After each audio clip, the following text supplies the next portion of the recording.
Olá, amigos. Boa tarde. Meu nome é Eliane e convido vocês a conhecerem meu canal. No meu canal, nós vamos falar de literatura e arte de uma maneira divertida e cativante. Bem, se você gostar do meu canal, dê o seu like. Se você não gostar, dê o seu dislike. Ative o sininho para receber notificações e inscreva-se no meu canal. Bem, hoje eu vou conversar sobre uma pessoa muito importante, não só como literata, mas também como filósofo e político, Leon Tolstói. Tolstói nasceu na Rússia em 1828 e morreu em 1910. Tolstói era de uma família aristocrata, ele era conde. Ficou órfão muito cedo e foi criada pela sua tia Tatiana e preceptores. Preceptores são professores, né, que naquele tempo os nobres não frequentavam a escola, era educado em casa com preceptores, que são os professores. Bem, aos 15 anos ele saiu de Moscou para estudar línguas orientais, né, em Kazan. Mas logo depois voltou de novo para Moscou, né, onde se inscreveu no curso de Direito, mas ele desistiu. Tolstói era um autodidata, ele sabia grego e outras línguas, né? Agora, o irmão dele, que era militar, né, convenceu ele para seguir a carreira militar. Então, ele serviu no exército durante 10 anos e durante esse período ele lutou em duas guerras, a Guerra do Cáucaso e a Guerra da Crimeia. Quando ele voltou da guerra, ele voltou completamente diferente. Antes era o que ele mesmo falava, um libertino, né? Jogava muito, era viciado em jogo. Mas quando ele voltou, saiu do exército, né? Ele escreveu um livro, né, sobre episódios passados durante o período em que ele estava, né, no exército, chamado Contos de Sebastopol.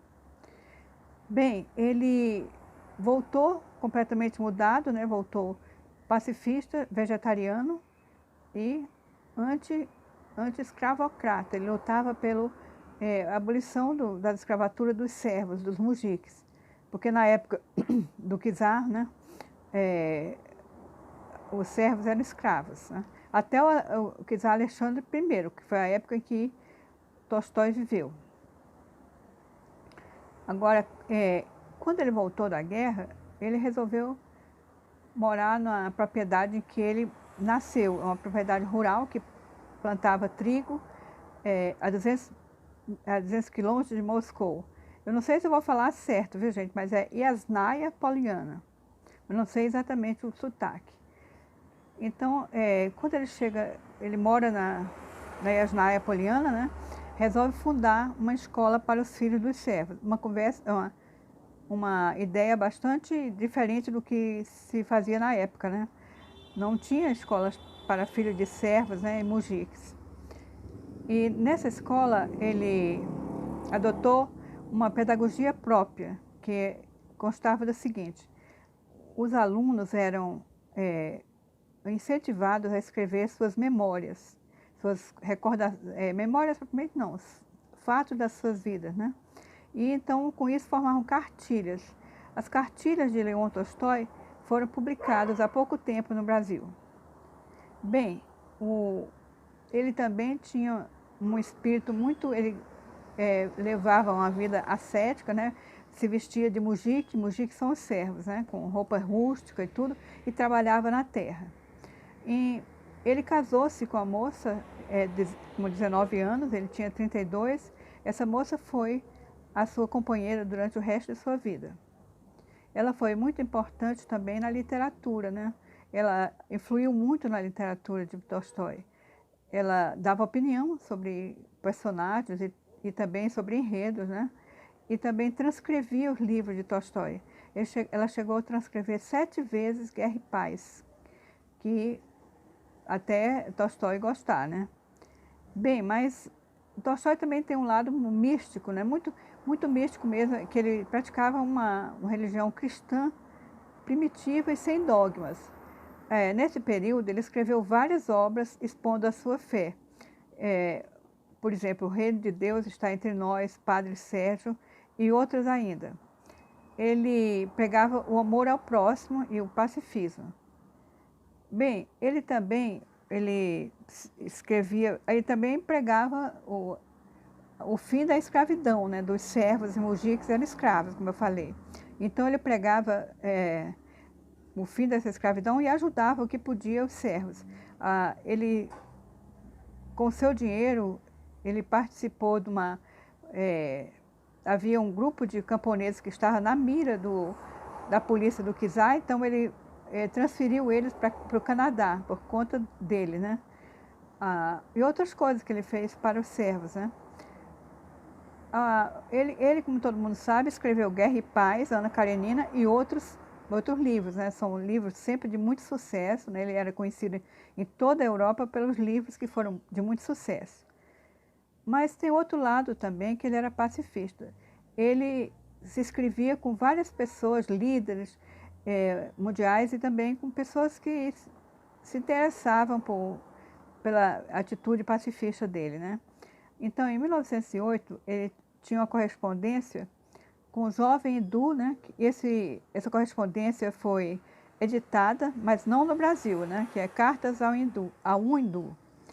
Esse hindu era um jornalista, né? Que era amigo do Mahatma Gandhi. Ele escreveu para Tolstói, né? Falando que a única maneira da Índia se livrar do jugo dos ingleses, que a Índia estava sob domínio do Império Britânico nessa época, né? E era um domínio muito cruel, né? Então os indianos queriam se libertar. Então esse jornalista escreveu para Tolstói, então dizendo que para ele somente a violência poderia libertar a Índia. Tolstói escreveu de volta dizendo que a violência seria contra o que os hindus acreditavam. E também ele escreveu uma frase que ficou famosa, que é assim: a não violência,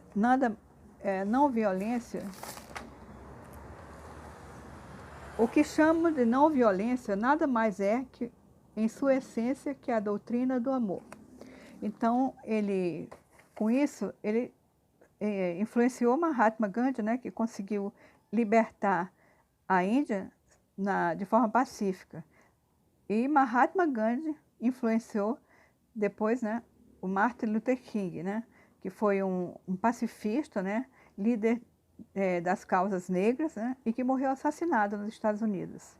Por aí você vê o quanto Tolstói influenciou na política do mundo, né, até os nossos dias, né. Bem, Tolstói, quando tinha 82 anos, 80 anos, resolveu abrir mão dos seus direitos autorais em prol dos servos. Mas isso foi uma coisa que criou entre ele e a mulher dele um problema muito sério. Ela tentou suicídio e ele fugiu de casa. Mas como ele era muito conhecido pelo mundo todo, a fama dele era muito grande, então os jornais da época publicaram a notícia de que ele tinha desaparecido. Mas depois encontraram ele numa estação ferroviária, né? E ele estava doente, com muita febre, era pneumonia, e chegou a falecer. Bom, no velório dele, muitas notórias pessoas participaram, escritores, políticos, jornalistas, e também acompanhando o seu velório estavam milhares de camponeses homenageando Tolstói. Isso era mais do que justo, né? Tolstói deu tudo que podia para a causa dos camponeses. Bem, amigo, falar em Tolstói ainda levaria mais de um vídeo, mas eu espero que tenha gostado do meu trabalho e que tenha ajudado a você conhecer um pouco desse grande homem que foi Leon Tolstói. Se você gostou, dê o seu like. Se você não gostou, dê o seu dislike. Ative o sininho para ativar as notificações. Inscreva-se no meu canal. Um grande abraço, até logo.